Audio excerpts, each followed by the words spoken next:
오늘부터 우리는요, 주일을 제외한 모든 날, 그러니까 월요일부터 토요일까지요, 잠언 말씀으로 함께 은혜를 나누고자 합니다.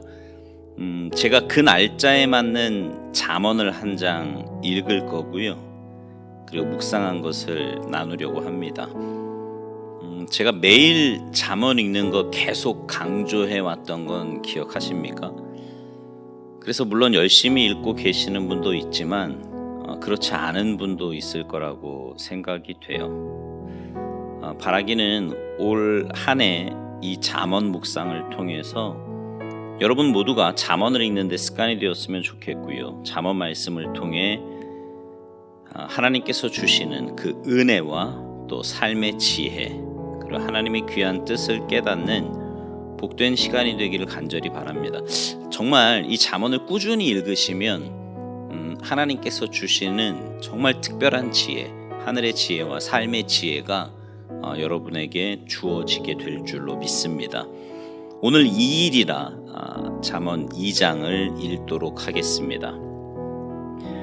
내 아들아, 내가 만일 나의 말을 받으며 나의 계명을 내게 간직하며 내 귀를 지혜에 기울이며 내 마음을 명철에 두며 지식을 불러 구하며 명철을 얻으려고 소리를 높이며 은을 구하는 것 같이 그것을 구하며 감추어진 보배를 찾는 것 같이 그것을 찾으면 여호와 경외하기를 깨달으며 하나님을 알게 되리니 대저 여호와는 지혜를 주시며 지식과 명철을 그 입에서 내심이며 그는 정직한 자를 위하여 완전한 지혜를 예비하시며 행실이 온전한 자에게 방패가 되시나니 대저 그는 정의의 길을 보호하시며 그의 성도들의 길을 보전하려 하심이니라. 그런즉 내가 공의와 정의와 정직 및 곧 모든 선한 길을 깨달을 것이라. 곧 지혜가 내 마음에 들어가며 지식이 내 영혼을 즐겁게 할 것이요 근신이 너를 지키며 명철이 너를 보호하여 악한 자의 길과 패역을 말하는 자에게서 건져내리라. 이 무리는 정직한 길을 떠나 어두운 길로 행하며 행악하기를 기뻐하며 악인의 패역을 즐거워하나니 그 길은 구부러지고 그 행위는 패역하니라. 지혜가 또 너를 음녀에게서 말로 호리는 이방 계집에게서 구원하리니 그는 젊은 시절의 짝을 버리며 그의 하나님의 언약을 잊어버린 자라. 그의 집은 사망으로 그의 길은 스올로 기울어졌나니 누구든지 그에게로 가는 자는 돌아오지 못하며 또 생명길을 얻지 못하느니라. 지혜가 너를 선한 자의 길로 행하게 하며 또 의인의 길을 지키게 하리니 대저 정직한 자는 땅에 거하며 완전한 자는 땅에 남아있으리라. 그러나 악인은 땅에서 끊어지겠고 간사한 자는 땅에서 뽑히리라. 아멘. 오늘 본문은요, 지혜에 대한 말씀을 하고 있습니다. 근데 6절에 보니까 이런 말씀을 해요. 대저 여호와는 지혜를 주시며. 그러니까 지혜를 주시는 분이 누구라는 거예요? 여호와 하나님이시라는 겁니다. 근데 지혜를 누구에게 주시는가? 7절에 보니까 그는 정직한 자를 위하여 완전한 지혜를 예비하신다, 이렇게 말씀합니다. 하나님은 정직한 자에게 완전한 지혜를 주십니다. 이 말씀에서 먼저 정직한 자가 어떤 사람인가를 좀 생각해 보고자 합니다. 여러분은 어떤 사람을 정직한 사람이라고 말하십니까? 단순히 거짓말 안 하는 사람일까요? 이 주석서를 찾아봐도요, 이 정직한 자에 대한 설명이 따로 있지는 않더라고요. 여러분은 어떻게 생각하세요? 누가 정직한 사람일까요? 이 정직하다는 것은 쉽게 표현하면 하나님 앞에서의 삶을 말하는 겁니다. 여러분 생각해 보세요. 거짓을 말하지 않는다는 것이 모든 사람에게 다 옳게 받아들여질까요? 그렇지 않습니다. 누가 그러더라고요. 제일 마음 아픈 것이 팩트라고요. 그러니까 사실이다 이 말입니다. 근데 여러분, 하나님 앞에서의 삶을 살아가면 다른 사람의 마음을 잘 이해하게 되고 잘 용납하게 되고 그런 삶을 살게 되는 겁니다.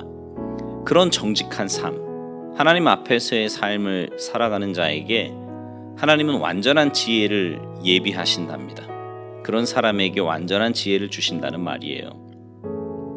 이 완전한 지혜에 대해서 이런 말을 합니다. 이 단어는 원래 지적인 사고력과는 구별되는 실천적인 행동을 수행하는 분명하고 숙련된 생각이었는데 이후에 곤경에서 벗어날 수 있는 내재적인 능력이 되었다는 겁니다. 그러니까 쉽게 말해서 삶의 어려움과 고난이 왔을 때 그것을 이겨낼 수 있는 힘, 능력, 그것이 완전한 지혜라는 겁니다. 그런 완전한 지혜를 얻으며 내 삶에 따라오는 유익이 몇 가지가 있는데요. 먼저 9절에 보니까 모든 선한 길을 깨달을 것이라 이렇게 말씀합니다. 여러분, 우리 삶에서 선한 길을 깨닫는 것은 하나님의 뜻을 아는 것만큼이나 중요합니다. 아니, 어떻게 보면 하나님이 선 자체이시기에 선한 길을 깨닫는다는 것은 바로 하나님의 뜻을 깨닫는다는 것과 같은 말이 되기도 합니다. 그러니 여러분, 우리 안에 하나님이 주시는 지혜가 있을 때 우리는 하나님의 분명한 뜻을 올바로 깨닫게 되는 겁니다. 둘째로 12절에 보니까 악한 자의 길과 패역을 말하는 자에게서 건져내리라고 말씀합니다.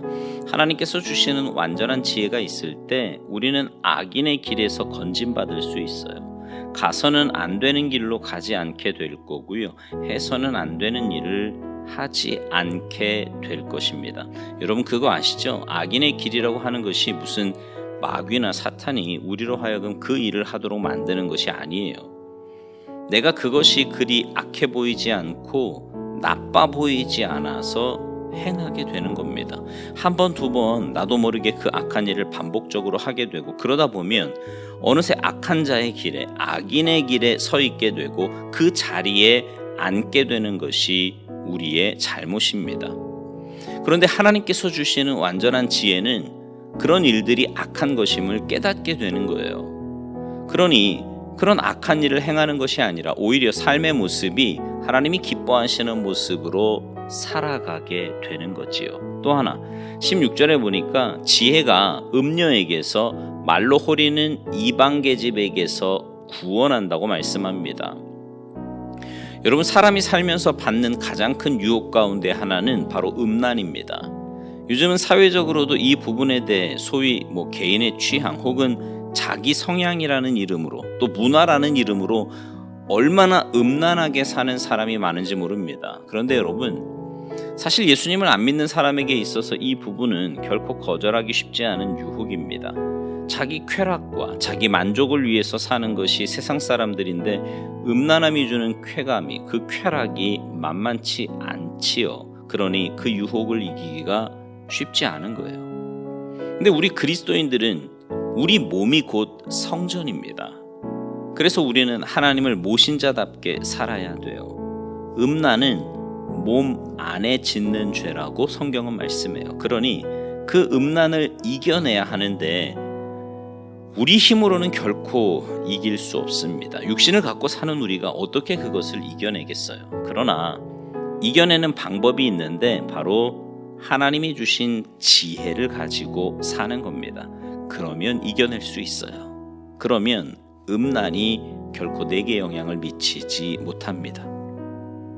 그래서 오늘 본문 20절에 있는 말씀처럼 지혜가 너를 선한 자의 길로 행하게 하며 또 의인의 길을 지키게 한다고 말씀하고 있는 겁니다. 바라기는 여러분 모두가 하나님 예비하신 온전한 지혜를 받아 누리시기 바랍니다. 그러기 위해 우리 하나님 앞에서의 삶을 살아갑시다. 정직한 삶, 하나님이 인정하시는 의인의 삶을 삽시다. 그래서 하나님이 주시는 지혜로 만족과 기쁨과 감사의 삶을 살아가시기를 주님의 이름으로 축복합니다. 아멘.